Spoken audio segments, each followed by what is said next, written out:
शरीर मरेगा एक दिन, उस दिन तुम भी मरोगे, लेकिन तब अवसर हाथ से निकल जा चुका। अभी शरीर है, अभी सांस है, अभी मर जाओ। वही तो रमण का प्रयोग है, जीते जी मर जाओ। 1 घंटा रोज मरो, 1 घंटा मरने के लिए छोड़ दो। 23 घंटा काफी है जीने के लिए। 1 घंटा बिल्कुल मरण में उतर जाओ, छोड़ दो शरीर को मुर्दे की भांति। देखते रहो, सिर्फ साक्षी रहो, करता मत रहो। कुछ भी हो, तुम बड़े हैरान होगे। पहले दिन तो बड़ी मुश्किल होगी, कहीं पैर कहेगा कि ठंड मालूम पड़ रही, कहीं कमर कहेगी कि दर्द मालूम पड़ रहा है, एक चींटी चढ़ रही, और तुम चकित होगे कि अगर उठकर देखोगे तो चींटी वहां है ही नहीं, सिर्फ चढ़ रही। वो मन की तरकीबें। मन 1000 बहाने बनाएगा कि जगो, उठो, ये क्या कर रहे हो, जरूरत पड़ रही। तुम 1 घंटा मर ही जाओ। कुछ दिन में धीरे धीरे धीरे धीरे जब तुम मन की सब चालबाजियां पहचान जाओगे और तुम कह दोगे मर ही गया तो मैं कर ही क्या सकता हूं। चींटी चढ़े तो चढ़े, जब मर जाओगे फिर क्या करोगे? फिर चींटियां चढ़ेंगी और तुम कुछ ना कर सकोगे, और चींटियां काटेंगी और तुम कुछ ना कर सकोगे। जीते जी मरने का अर्थ है जो मर के होगा उसे तुम 1 घंटा रोज हो जाने दो। कुछ दिन के निरंतर अभ्यास के बाद धीरे धीरे धीरे धीरे ये अवस्था सधने लगेगी। 1 घंटा तुम मुर्दे की भांति पड़े रहोगे। धीरे धीरे तुम पाओगे श्वास धीमी होती जाती। जैसे जैसे सधेगी ये कला, श्वास धीमी हो जाएगी, क्योंकि जीने वाले के लिए सांस की जरूरत है। जो मर गया उसके लिए सांस की क्या जरूरत है? और एक दिन ऐसी घड़ी आएगी कि तुम अचानक पाओगे सांस बंद है, सांस चली नहीं रही, शरीर बिल्कुल मुर्दा पड़ा है। और उसी क्षण तुम्हें पहली दफा बोध होगा अपने पृथक होने का। उसी क्षण जमते उलटी भय हैं राम, उसी क्षण मृत्यु विलीन हो जाती है, राम प्रकट हो जाते, अमृत का अनुभव हो जाता। फिर तुम 23 घंटे जीते रहोगे, लेकिन रहोगे मुर्दे की भांति। तुम उठोगे, काम करोगे, सब करोगे, लेकिन तुम जानोगे कि ये शरीर तो मरण धर्म है, मरा हुआ ही है। अभी तुम्हारी अवस्था यह है कि तुम्हें ठीक ठीक पता नहीं कि क्या शरीर है और क्या तुम हो। शरीर मृत्यु है, तुम अमृत हो।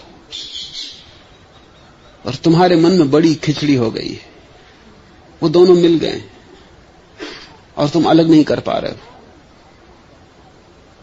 सारी साधना का सारसूत्र इतना ही है कि तुम इन दोनों को अलग अलग करके पहचान लो, क्या शरीर है और क्या मैं हूं। तब तुम जियोगे भी, और जैसे और लोग जी रहे हैं ऐसे न जियोगे। कबीर कहते हैं कि तुम भीतर तो जिंदा रहोगे और बाहर मुर्दा रहोगे। तब जानिया जब जीवित मुआ, कहू कबीर सुख सहज समावो, आप ही न डरो न अवर डरावो। और अब सहज समाधि में समावेश हो गया है, जीते जी मर गया हूं। अब न तो किसी को डराता हूं और न किसी से डरता हूं। तुम डराते हो लोगों को। तुम डराते क्यों? क्योंकि तुम डरते हो। असल में डर से बचने की यही तरकीब है कि तुम पहले डरा दो, कि इसके पहले कि लोग तुम्हें डराएं। तुम डरा दो, क्योंकि 2 में से एक डराएगा और एक डरेगा। हम सब एक दूसरे को डराते, धमकाते, भयभीत करते। वो सिर्फ व्यवस्था है आत्मरक्षा की। वो भयभीत आदमी का ढंग है, क्योंकि वो जानता है कि अगर मैंने नहीं डराया तो दूसरा डराएगा। वो रक्षा का उपाय है। जब भी कोई आदमी तुम्हें डराए तब जान लेना कि वो खुद ही डरा हुआ है, उससे डरने की कोई जरूरत ही नहीं। वो डरा हुआ है इसलिए डरा रहा है। वो दया के योग्य है। जो आदमी डरता नहीं वो किसी को डराता भी नहीं। वो न तो किसी का मालिक बनता है और न किसी का गुलाम बनता है। वो गुलाम और मालिक, डराने वाला और डरने वाला दोनों के बाहर हो जाता है। लेकिन ये आदमी और ही ढंग से जीता है, वो जीते जी मुर्दा हो जाता है। सब करता है जो करने योग्य है, लेकिन अब कर्ता का भाव नहीं रह जाता, अभिनेता हो जाता है, अभिनय करता है।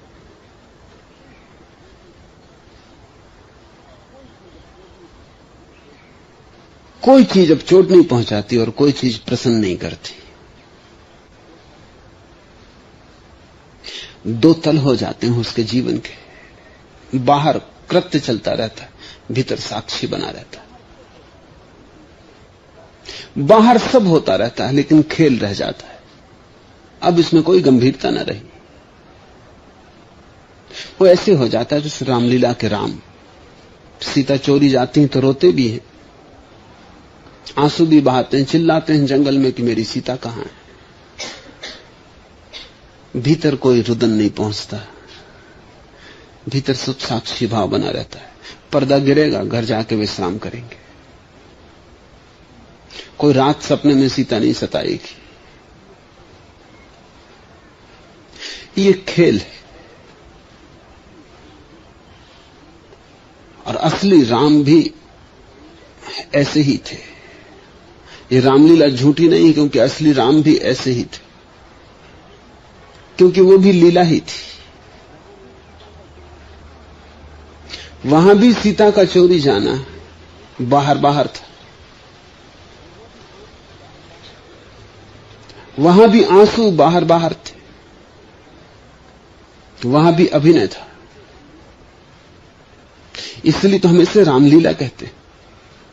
वो लीला है, चरित्र नहीं है, वो खेल है। भीतर कुछ भी भिदता नहीं, सब बाहर बाहर रह जाता है।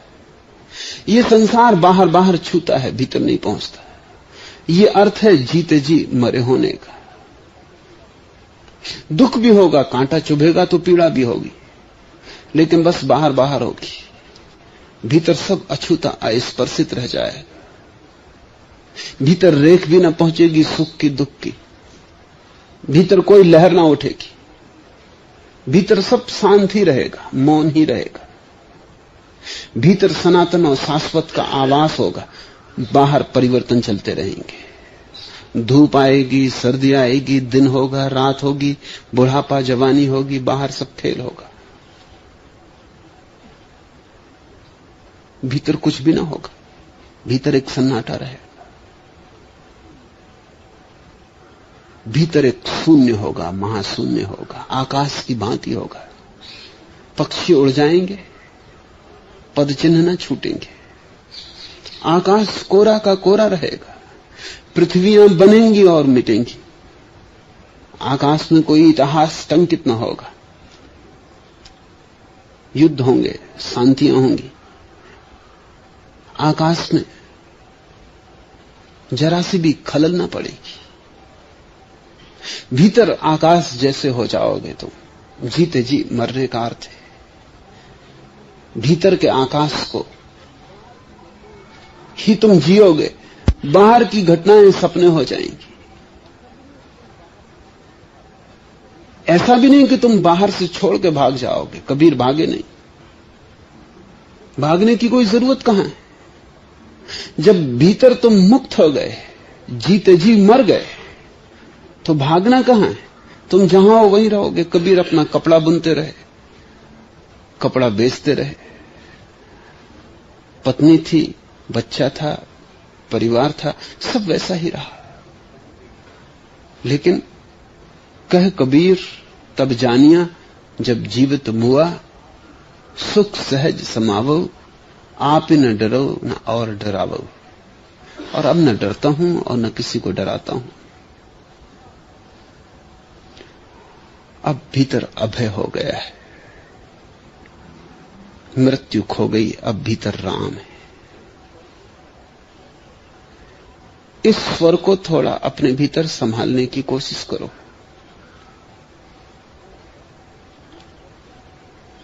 बड़ा रस है, अनंत रस है उस स्वर में। लेकिन प्रारंभ में बड़ी कठिनाइयां होंगी, क्योंकि शरीर से जोड़ पुराना है। संबंध विच्छिन्न करना बड़ा मुश्किल होता है। विवाह करना आसान है, तलाक करना बहुत मुश्किल होता है। बहुत कानूनी अड़चने आ जाती, और इस शरीर से विवाह हुए जन्म जन्म हो गए। अब इसको तलाक देना बड़ा मुश्किल है। वही तलाक संन्यास है। वो तलाक पत्नी को नहीं है, बच्चों को नहीं है, अपने ही शरीर को है।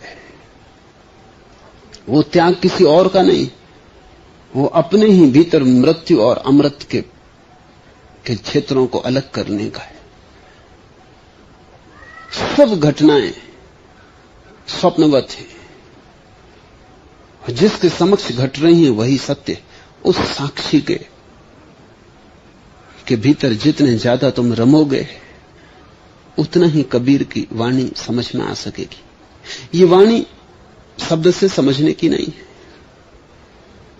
लिखा लिखी की है नहीं, देखा देखी बात। तुम भी देखोगे तो ही पहचान पाओगे,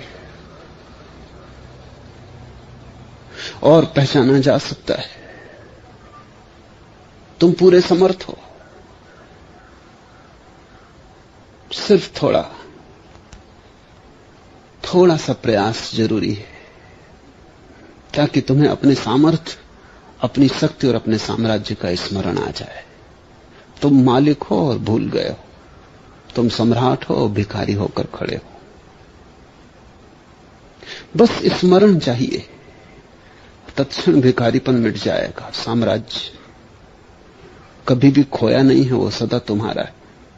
सिर्फ तुम थोड़ी देर को सो गए हो और एक सपना देख रहे हो।